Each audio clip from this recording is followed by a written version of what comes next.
بسم اللہ الرحمن الرحیم۔ امام ابو حنیفہ رحمۃ اللہ علیہ کو 5 لاکھ احادیث یاد تھیں۔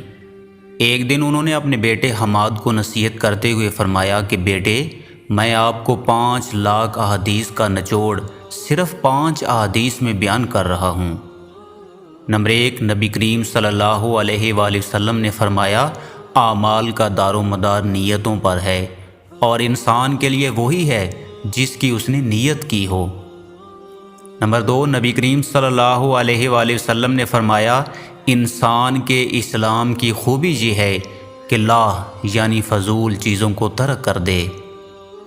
نمبر 3، نبی کریم صلی اللہ علیہ وآلہ وسلم نے فرمایا، تم مومن نہیں ہو سکتے جب تک اپنے مسلمان بھائی کے لیے وہ چیز پسند نہ کرو جو اپنے لیے کرتے ہو۔ نمبر 4، نبی کریم صلی اللہ علیہ وآلہ وسلم نے فرمایا، حلال بھی ظاہر ہے اور حرام بھی، اور دونوں کے درمیان شبہ کی چیزیں ہیں جن کو بہت سے لوگ نہیں جانتے، سو جو شخص شبہات سے بچا اس نے دین محفوظ کر لیا، اور جو شخص شبہات میں پڑ گیا وہ حرام میں پڑ گیا۔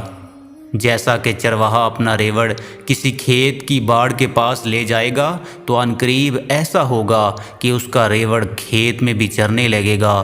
بلا شبہ ہر بادشاہ نے باڑ لگا دی ہے اور اللہ کی باڑ حرام کردہ اشیاء ہیں۔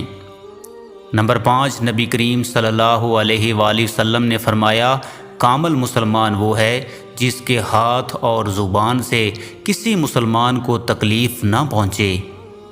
یہ 5 احادیث سنانے کے بعد فرماتے ہیں، بیٹا، ان 5 احادیث کو آئینے کی طرح رکھنا اور اپنے اعمال کا ان 5 احادیث پر محاسبہ کرتے رہنا۔